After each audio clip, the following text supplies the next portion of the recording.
When I was asked to do this, I wasn't sure if I was the right person to do it, because I want to be sure that everybody really gets to know who Greg was and the kind of guy that he was. So I decided to reach out to a lot of Greg's friends and people that knew Greg and knew him in a lot of different ways. The first person I reached out to was Jack Roush. Phil did a great job of explaining how that relationship started. Greg was a Jack kind of driver. Jack Roush wants drivers, one of them then and still has them today, that are going to do more than just show up and drive. He wanted drivers that were going to get their hands dirty, get in there and work with the team, find a way to be part of the team, the leader when need to be, and the kind of guy that can listen to leadership when he needs to. A person that would enjoy the process of what it takes to build a winning team and a winning car. How do you build fast race cars? Well, I'm going to tell you something. Greg was all of that for Jack Roush.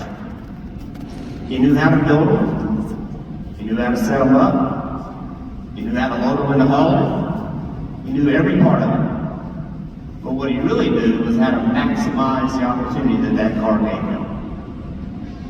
He wasn't just a driver. He was an extension of that race car. It was part of him. He loved that part of it. And he was really good at it. He knew a faster car was an advantage to him, and he was going to do anything he could to make sure he had a faster car. And don't get me wrong, he was also an incredible race car driver. Tons of speed. Jack Roush told me he remembers the time when Mark Martin, and for those in the audience that have experienced this,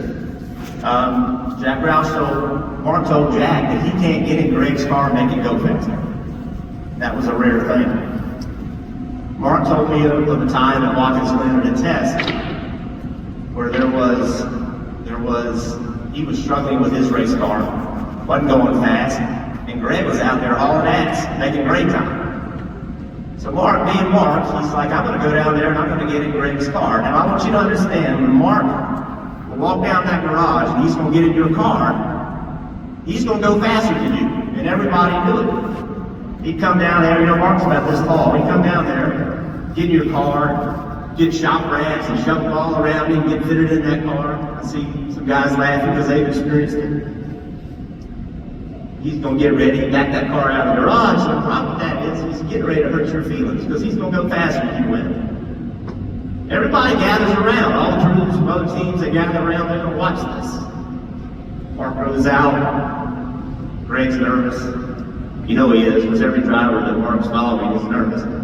Perhaps Mark realizes it's not this race car that's faster than me, it's Greg that's faster than me. And I want you guys to think about that. Mark's one of the fastest race car drivers this sport has ever known. Greg was pushing Mark Martin to be a better race car driver. I had a fun conversation with Kurt Busch. Kurt recognized that Greg's middle name was Jack. That was perfect because Greg was a jack of all trades. He designed his own late models.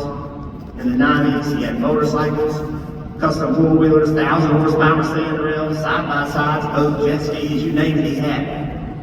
And if he had it, it wasn't something he bought off the floor. He either got it and redid it, or he took a brand new piece and tried to make it better.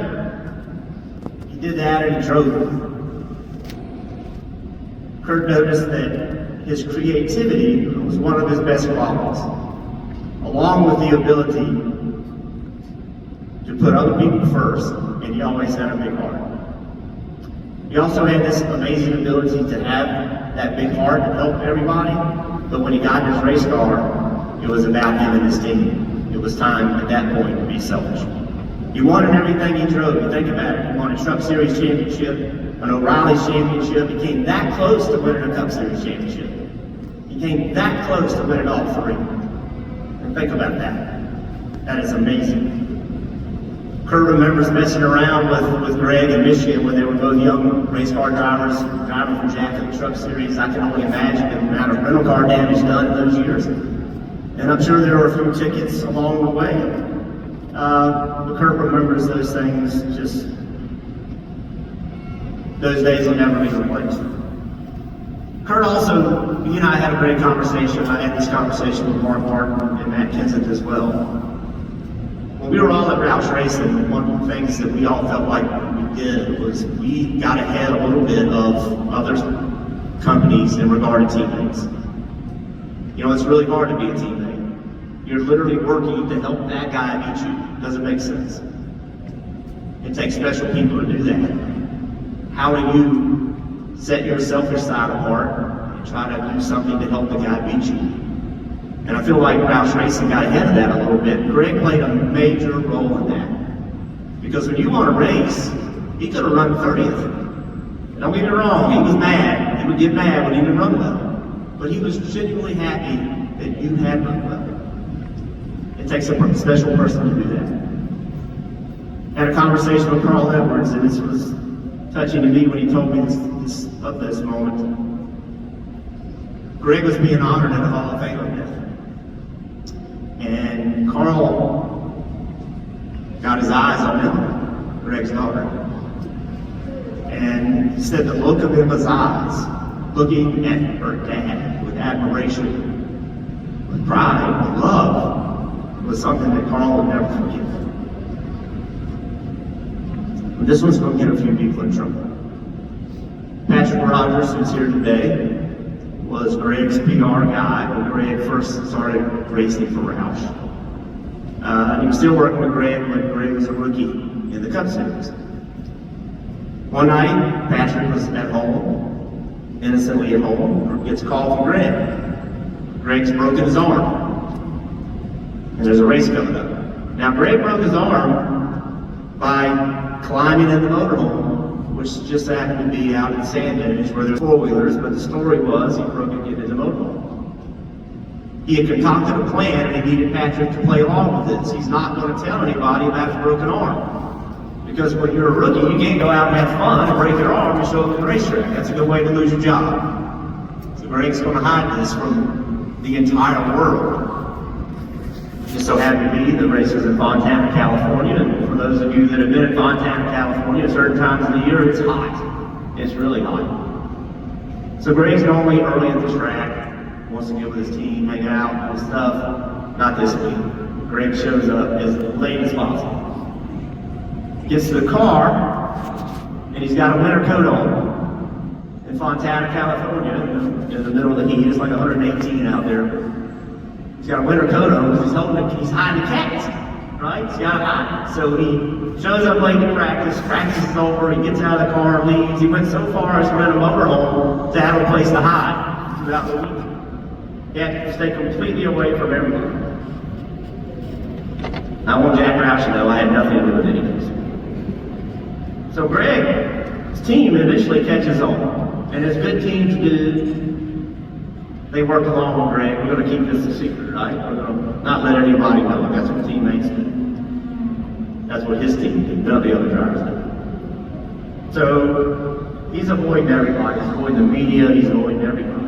Race starts. Everything's going pretty decent. There's an early restart. Greg spins out on a restart. Imagine that, driving one arm. You know, he spun out. He lost a couple laps, but he went on and he completed the race. He finished one lap down at 18th. And a bit of humility from me, I finished 19th for that broken arm. 7 races later, Greg Biffle went on to win his first Cup race at Daytona. That's Greg. We have a problem, we're going to deal with it, we're going to figure it out. Mark Ringquist is one of Greg's longtime friends, sitting in the front row. He told a story the other night, and I have to repeat it because I laughed so much I couldn't help it. Greg had a big block Pontiac Formula. I think we have a picture of it. I think about that, big block Pontiac Formula as a teenager. That car, as I understand it, helped introduce Greg and his friends to all the local law enforcement quite frequently. One day, Greg has got his car in high school, which, you know, we all did, right? Cool car, he wants to show it off. There's a wrestling match happening. Greg just happens to be in the position with all the people coming out of the wrestling match. Mike, with all of his wisdom, gives the international sign to a burnout, right? Everybody knows that. So Greg acknowledges it, doesn't burn out. Big burnout, all kids and cheering and happy. Greg didn't factor in was all the smoke from those tires filled the gymnasium, evacuated the gymnasium. As you can imagine, school officials didn't get a lot of humor in that, all the students did. And for Greg's work, he was awarded a suspension from school. So in Greg fashion, can't just drop it, right? We have to continue this. A few nights later, Greg backs his car up to the front door of the school and does a burnout, leaving 2 black marks as a way of saying thank you for the suspension. Mike also told me about the time, he told me a lot, so I can't repeat it. He told me about the time that he and Greg were bolting down the highway in that vehicle at speeds we're not going to discuss today. Car bouncing up and down the dash, moving 5 inches back and forth.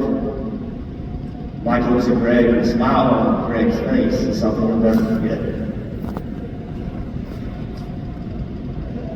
Greg was a unique guy. He's kind of one of a kind. He had that rare ability to sit in a race car and be a complete badass. He was really fast. And he would do whatever it took to win at any point. But he also, when he got out of the car, he found a way to help others, to be there when others needed help. Make sure everybody around him was having a good time and enjoying themselves. Split personality. It's really hard to accomplish. Many race car drivers aren't so cool out of the car because they're tuned in to being a race car driver. Some aren't as tough as they need to be in the car because they're tuned in to being nice all the time. It's hard to do both. Greg found a way to do it.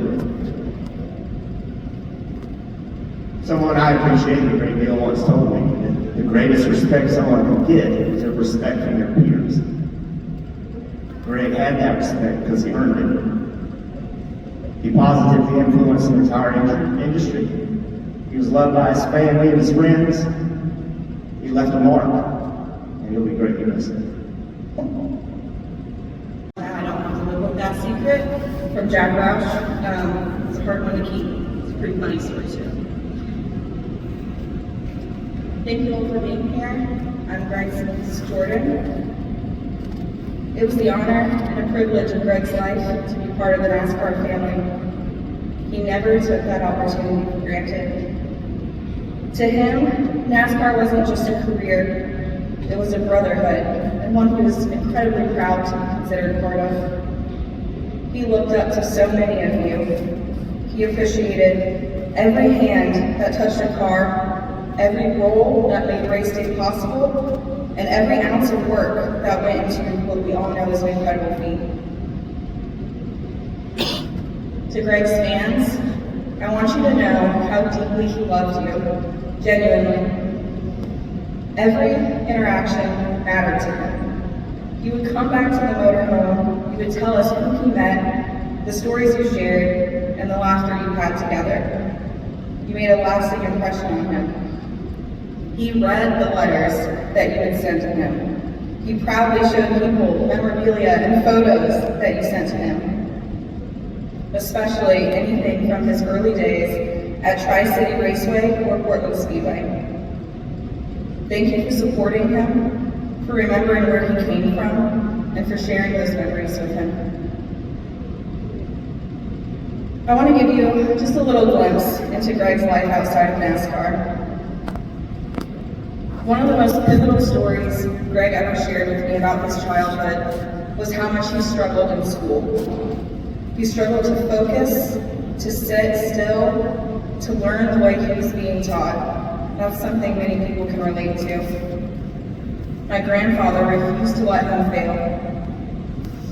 He sat Greg down with a motorcycle catalog and said, "Let's read this together."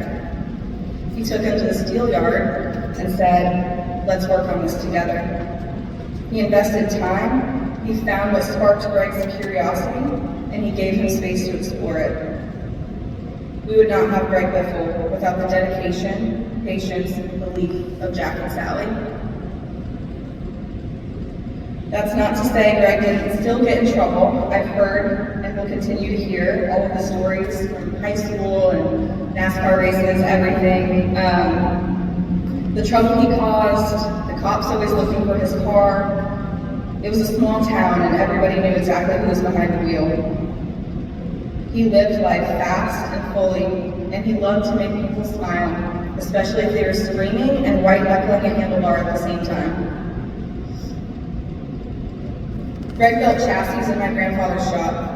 If you want to talk about somebody who truly understood what he was doing, it was Greg. He welded the very chassis he would go on to race, and he knew the machines inside and out because he built them himself. We watched races every Sunday, just like all of you.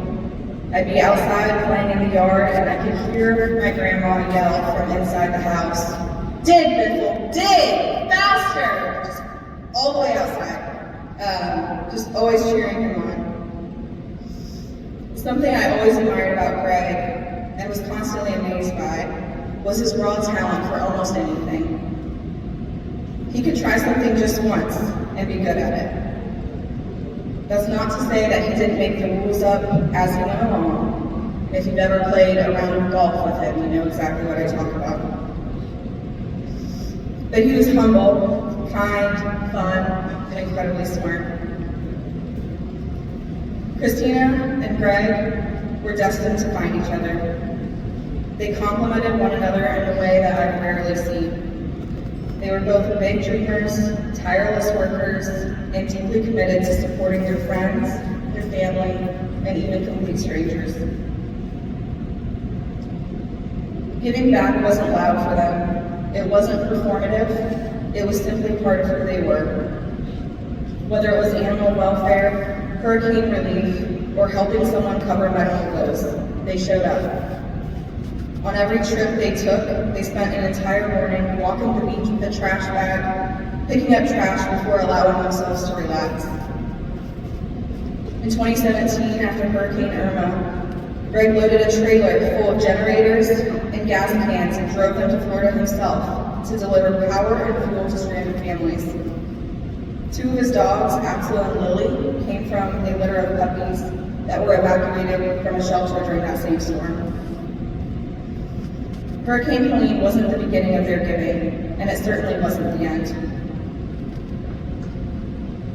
Christina was a force of nature. She was a true juggernaut. If she thought of something that she wanted to do, she tried it and usually succeeded, very similarly to Greg.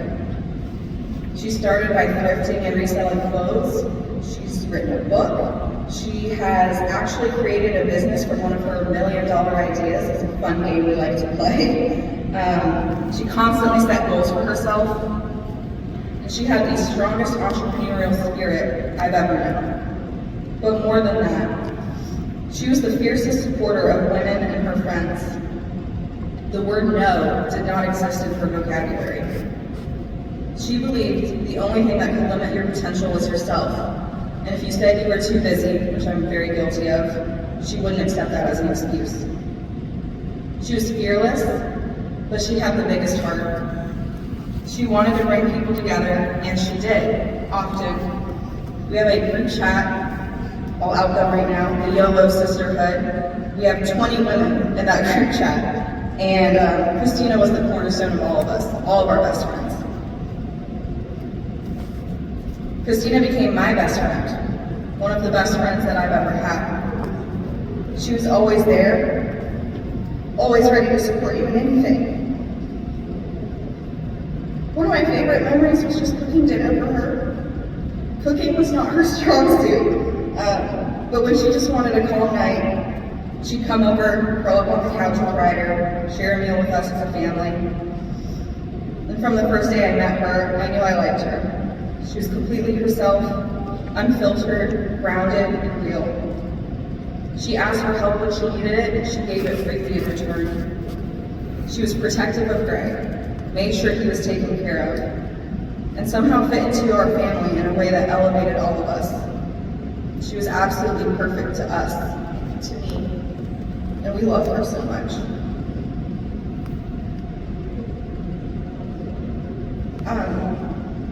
Ryder had really big dreams of being just like his dad.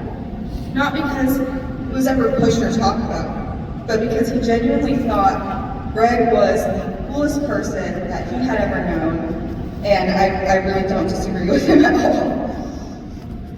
Ryder was exactly what you would imagine Greg and Christina's son to be. Wild, loud, spirited, but with the most tender heart. His mom was his lifeline, and he always found comfort in her arms. He was gentle with my son, Jack, wanting to help him learn, even trying to force him to hold a die-cast car in his hand when he was just a newborn. Ryder went to school at the church, but his real education happened in the shop. He was barely 2 years old, grabbing tools, pretending to change tires. He popped the tires off of every toy he owned, including Greg's die-cast cars, just so he could try to put them back on, never successfully. Speaking from experience, growing up around a shop gives you some of the best memories in your life. The smell of oil and metal, the sound of tools, the quiet focus mixed with laughter, it all stays with you forever. Those smells and moments can imprint on you. Some of us are lucky enough to grow up around that world for a lifetime, and Ryder was one of them. That was his place. He belonged there. He later started martial arts to learn discipline and channel his energy. You could see Christina's eyes and just enormous smile in him, along with her determination as he worked toward each new belt. Ryder carried the very, very best pieces of both Christina and Greg. Emma was a deeply special girl to so many people. She's missed beyond words by her mom, her family, and her friends. There's an irreparable hole in so many hearts. Emma brought kindness and laughter everywhere she went, effortlessly. Her sense of humor was perfectly timed. She'd say something unexpected and then laugh so hard she could barely get the words out. As I went through photos and videos of Emma, it was always her laughter that made me hit record. At her core, Emma was the gentlest soul. She cared deeply about the people around her and wanted everyone to feel happy and safe. She was thoughtful, careful with others' feelings, and that kindness showed up in everything she did. Emma was the kind of friend people are lucky to have. She knew when to speak up, when to stand up for others, and how to do so with empathy and grace. Her emotional intelligence was far beyond her years. That same compassion extended to her love of animals. She adored her dogs and often talked about wanting to be a vet. When I reminded her that being a vet isn't always rainbows and butterflies, she simply said she just wanted to help. And that says everything about who Emma was. She was sweet, gentle, fun, and truly remarkable. Greg, Christina, Ryder, and Emma lived fully, loved deeply, and gave freely. Their lives remind us that what matters isn't how long we're here, but how we use the time we're given, and how fiercely we love while we're here. While this loss is devastating beyond words, their impact remains. Etched into all of us who were lucky enough to know them, love them, and be changed by them. We carry them forward in the way we live, the way we give, and the way we show up for one another. They will always be part of us. Who here is proud of Greg Biffle? Any of you? You guys proud? Come on, guys. Oh boy. I have some good stories in here. If I get choked up, I'm gonna have to start with one of those.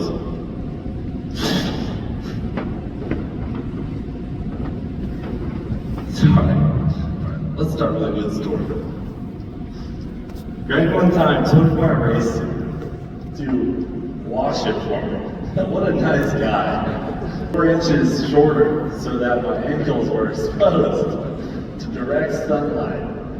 And did not tell me this until I was suiting up to get in my race car. I put my suit on like last second, right? And I'm like, what the heck is going on in my suit? The things, my ankles are out to here. I just couldn't believe what a hilarious prank this guy came up with to make my day a little bit brighter. And that was how Biffle. Sorry, let me get real organized here. Alright, let's see here. So, I can't believe we're even talking about our boy, the Biff. This doesn't really feel real. Mr. the Biff is what we called him.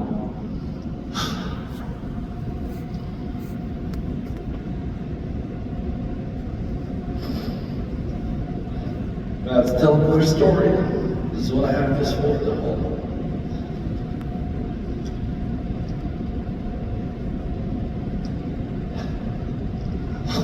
This is a good one. We went to Glamis with Biff. Just put a new throttle on it, right? He's got it dialed in. And we're like, Biff, we got to ride Garza's formula. There's this huge hill in Glamis, right? Biff gets on his thing, and he's gone. We're like, damn, the old man still got it. I mean, from the bottom of the hill to the top, Biff's wide open throttle. And it's pretty whooped out, right? He comes back, and he's like, damn, Garza, the throttle's stuck on this thing the moment I left. It was so damn funny. Guys, we didn't really know much about Greg before we met him in 2024. He came out to our Connecticut race on a whim, and after a few minutes of talking about helicopters and Crown Vics, I knew we'd be good friends. I didn't expect us to become nearly best friends. And I say nearly because I can't claim the position of best friend. His best friend was with him on the plane that day, Craig Wadsworth. Craig and Biff were always together when we'd meet up for an epic adventure. Craig would drive 1,000 miles easily and arrive looking refreshed with a smile on his face. I mean, literally, he would drive from Charlotte to Glamis non-stop and show up looking clean, ready for fun. My heart breaks for Craig's family and all of his friends here today. One thing I'm most heartbroken about is never getting to see a rider behind the wheel of a race car. Can you imagine? The first time I met Ryder, I said, hey buddy, what's up? As his mom kind of introduced me. He simply responded by saying, did you know my dad is a Craftsman Series champion? I was like, I did know that, brother. Thank you for the info. And that was just a perfect example of his attitude and how proud he was of his dad. So proud. Staying at Biff's house on Lake Norman meant you were going for an evening trail ride with Ryder. He loved leading myself and all of my guys here on his dirt bike trails. And I'm honored to be one of the very few people that have been in a racing incident with Ryder Biffle. Him and I were racing down Greg's driveway when Ryder and I accidentally ran into each other. Actually, I think I got a little heavy on the brakes into the turn. Ryder was a little behind on the brakes. And wham, there we were, grinding to a halt on the asphalt. Now, I'm thinking, this kid's gonna be crying big time here. But as I looked at him, he was actually smiling and laughing and insisted on racing again. And luckily it was dark out, so I don't think his wounds showed as easily to his mom and dad, who probably would have been a little more worried about me racing with him. But hey, Ryder hit it, and we kept on racing. Ryder and his sister Emma were great kids. It's truly heartbreaking that we don't get to see them grow up. One thing that Greg taught me about kids is if you're having a busy day, your kids are saying,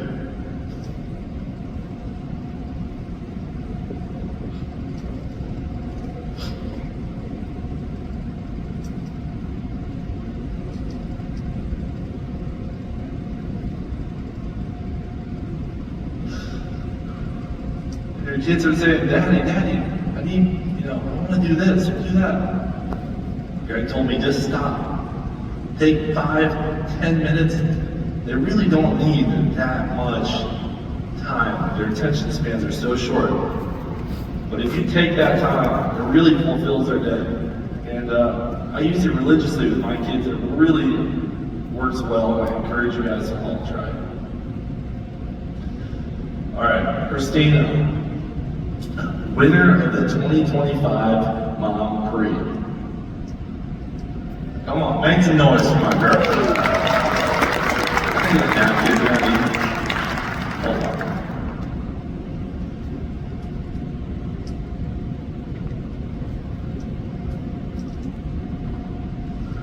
Sorry, I'm a mess. I wish I rehearsed this a little better so that it go a little smoother. All right, Christina, winner of the Mom Parade. She was truly a special woman. She was smart, extremely smart. Very sharp, didn't forget anything. Very tuned into social media and technology, which is the only, and I repeat, only reason Greg had any presence online in these recent years. So everything you guys got to see with me and just Greg on his own, whatever, it's because of Christina making that happen. I mean, that girl was his lifeline to the internet. So although Greg was cool, none of you guys would have known it if it wasn't for Christina. Okay? So I gotta give her some credit there.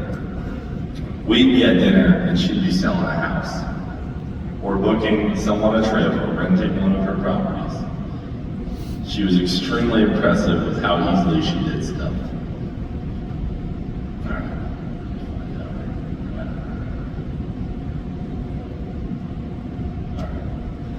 Christina was very well organized, while Biff ran a rather loose program, you could say. They were so different, maybe that's why they were perfect for each other. Lastly, she was a great mother. She brought Riley to so many of our events and kept him close to the action, but not too close. She was very confident in how she parented as well, which was always inspiring to Maddie and I when we're struggling with our little ones. Also, my heart goes out to the family and friends of Dennis and Jack Dutton. You know, being a pilot, I know everyone worries about us, and that's the last call you want to get from two pilots there. All right. Last but not least, we're going to talk about the Biff. Boy, did I love this guy. My friends and I here, we really looked up to him. It's kind of funny, there's like 10 or 15 of us in my friend group. We're all in our 30s.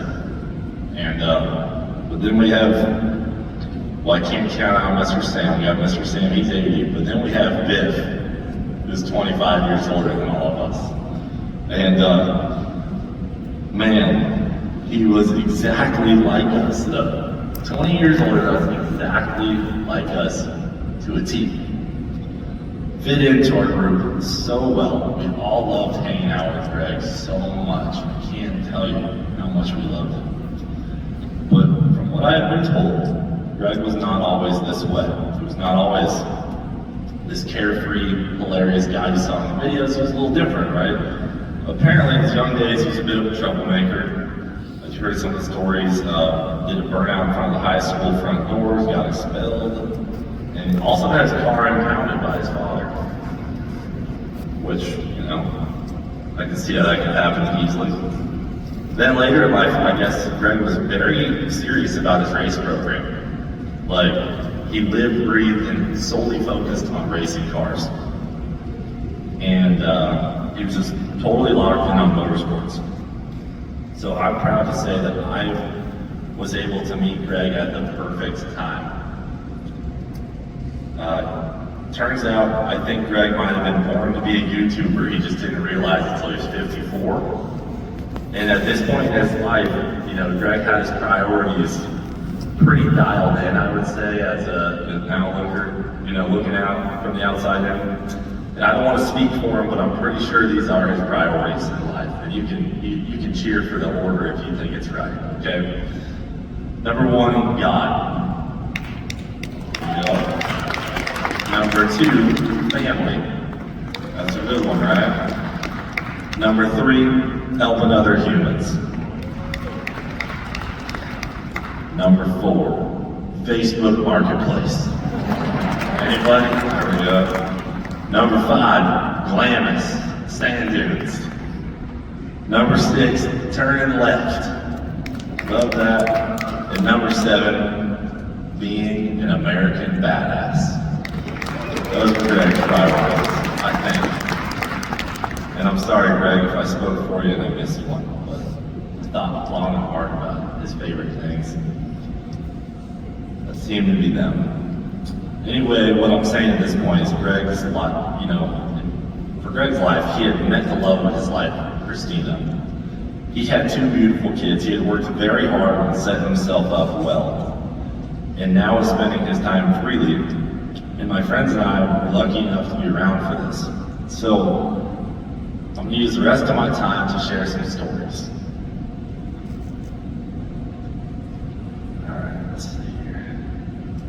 All right, I'm sorry to start with this one, Greg, if you're watching down on us right now, brother. And where's Christina's girlfriend's at right here? I'm gonna watch you guys when I say this. Greg always forgot Christina's drink. You guys know about this? I mean, every single time we went to like a bar or anything, it was just hysterical. Like he would just grab a drink. Shoot, he grabbed me one, but he forgot Christina's drink, and Christina was hilariously responding to him every time, just on him about it. It was a recurring thing. I remember the first time Christina said, she goes, he always forgets my drink I'm about. Every girl says that about their husband. But Greg forgot it every time. All right, one of my favorite stories is Greg and I were racing $5,000 RVs that we had bought. And this is actually a video on the internet. Greg got us access to a dirt oval for our RVs. And he took off on me and I was trying my hardest to chase him down. It's like lap 4 or 5. But what I didn't know is that on the second lap, actually the first lap, Greg's RV curtain had closed in front of him. And so he's looking through this like 2-inch gap in his curtains. You know the RV curtains when you go to sleep, they cover the whole window of a Class A. He's racing me and he can't reach the curtains. So I'm trying my hardest to catch it. He can't even see. And I didn't even know that until the race ended, but it was so funny. All right, the next one is also from the cheap RV trip, and this has been a secret until today. Many of you who watch the channel have probably wondered about this. Okay, so we stopped at a really nice RV park in Georgia. I mean, really nice. It was about 11 p.m. when we got settled in, so we decided to hit the pool. And they had this beautiful pool area. This park was brand new, beautiful pool area. And they had a bad to the bone, 3-story tall water slide. This was a sweet setup. Well, anyways, it's all shut down because it's 11 p.m. So Greg's like, well, let's just go up when it just rains so the slides are lubricated, we'll go down. And I was like, okay.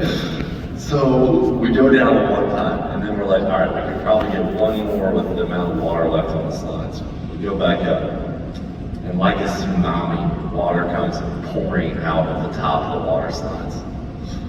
My boy Jack Stan here, where he's at, had turned on the water slides. And so you gotta understand, these are like massive industrial pumps that he found the activation button for. And it was so loud. I mean, it's 11 p.m., right? So this water's roaring down these slides. They're huge. And Greg and I were like riding the slides, right? We're going down and running back up. It was like we were 10 years old. And probably on our 3rd or 4th ride down the slide, I have this on video, by the way, never released. Might have to release it.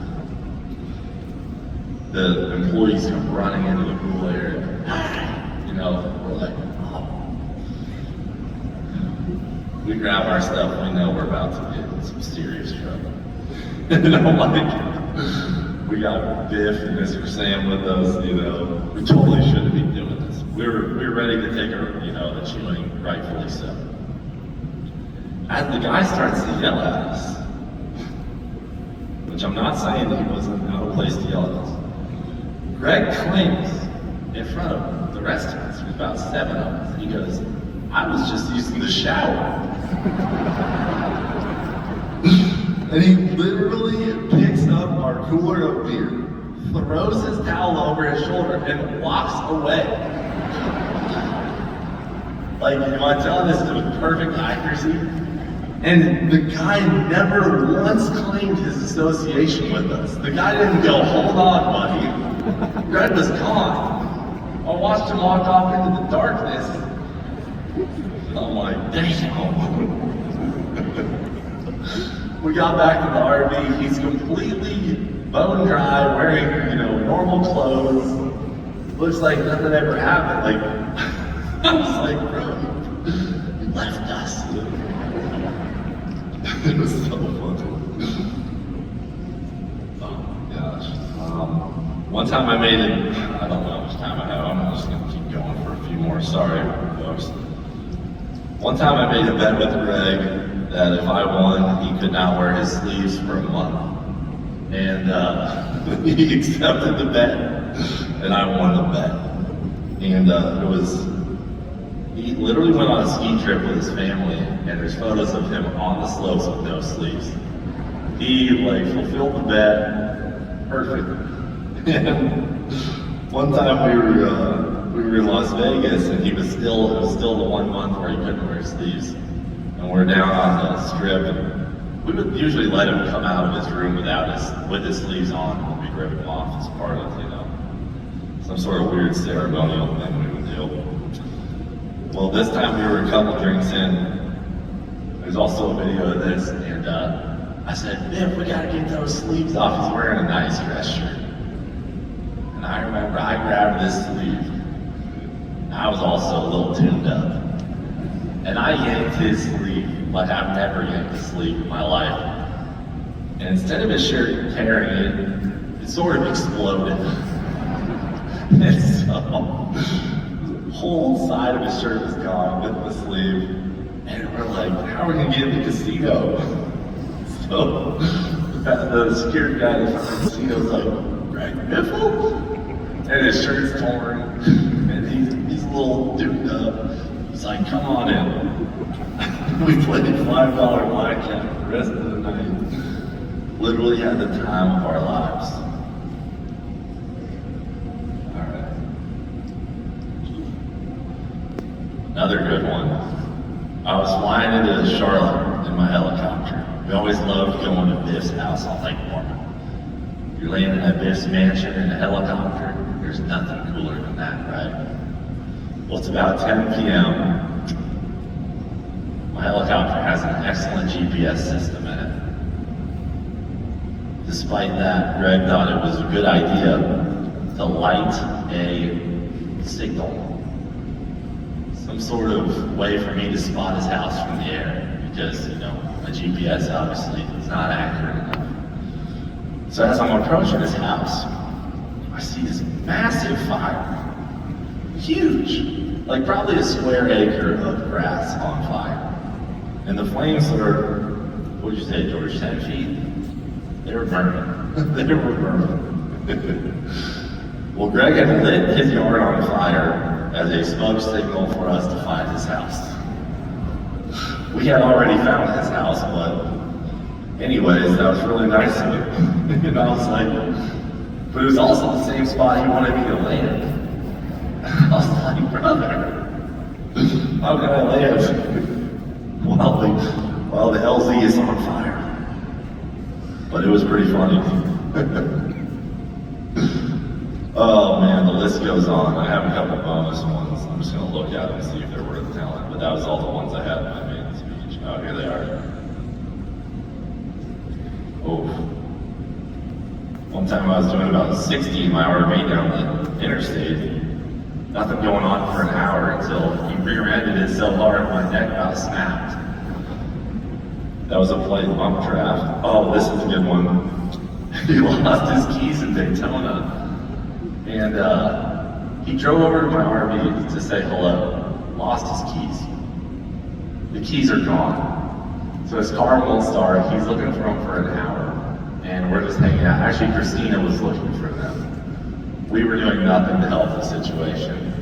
And Christina finally said, I'm calling an Uber. So they left the rental car.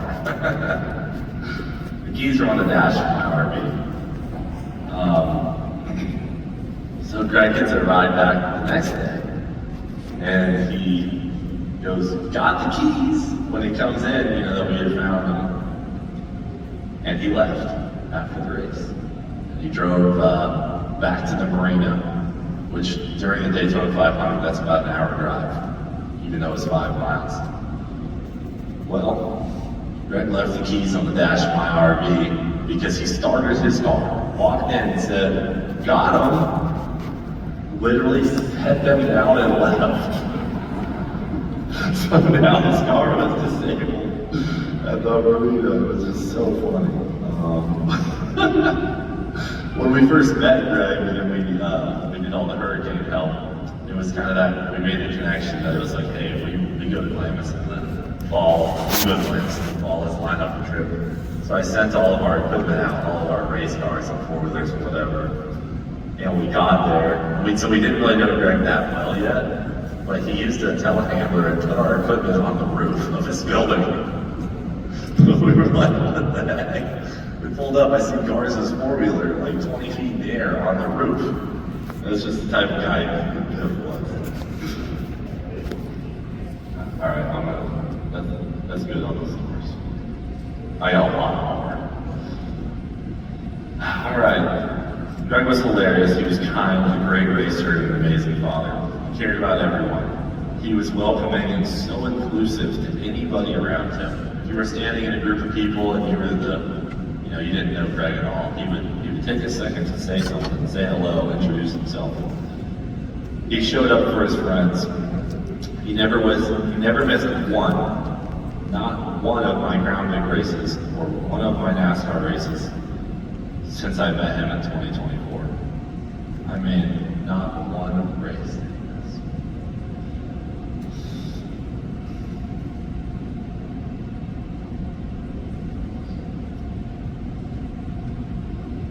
We've all been saying, be like Biff, since we lost our hero. What does that mean? That means to take opportunities when you see them. Whether you're taking the opportunity to pass somebody on the track, getting off your couch, and chasing a dream we've only been talking about for the last 5 years. It means showing up for your friends and family. It means using your heart to make the world a better place. It means being generous whenever you can, and helping other humans when they're down. That is what it means to be like Biff. So spread the word. Be like Biff. Rest in peace to the Biffle family, Craig, and the Duggins.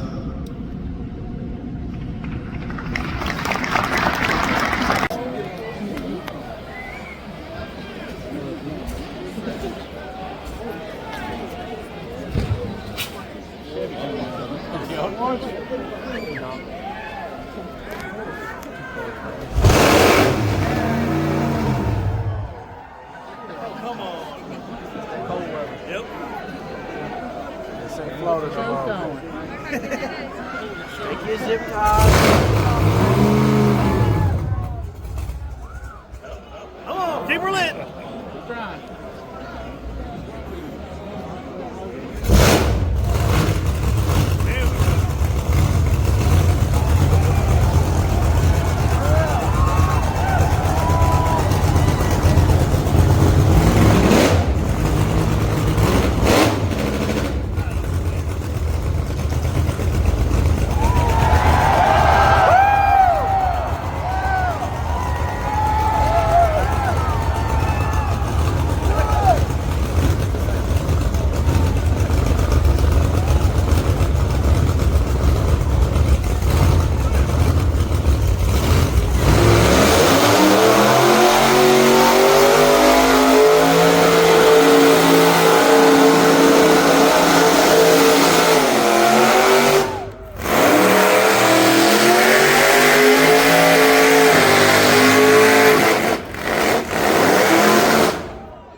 This dog is blowing the tires off and the rock's getting out. That's what our mission was today, right? Oh, where's the mayor at? What do you think? Is he still here? What? That was short-lived, but we did what we had to do. We had to come here first, tires and Biff. What do we got here? Oh, we got a Biffle burnout tire. Check that out. Oh, thank you. That's awesome. All right. Well, that's my mission. Well, Mayor, what do you think? You did exactly what you said. You were going to come to downtown Wardsville, and you were going to absolutely light this place up. Thanks so much, brother. I appreciate it. Thank you, guys. And how many cars are permits? Let's take a look. Oh, yeah. Those are pretty solid. I think those are going off. Nice. Look at that. Right in front of our West Star. So, guys, we're out ribbon on the way downtown Wardsville for Iowa. Happy I reached out to the mayor. He's absolutely getting his love. Happy guys happy to be proud. And that's pretty cool, right? That's some kind of connecting right in his hand. That's it. Have fun and thanks for coming out. Really appreciate you. Remember, you like it. Here's the man. We'll see you later.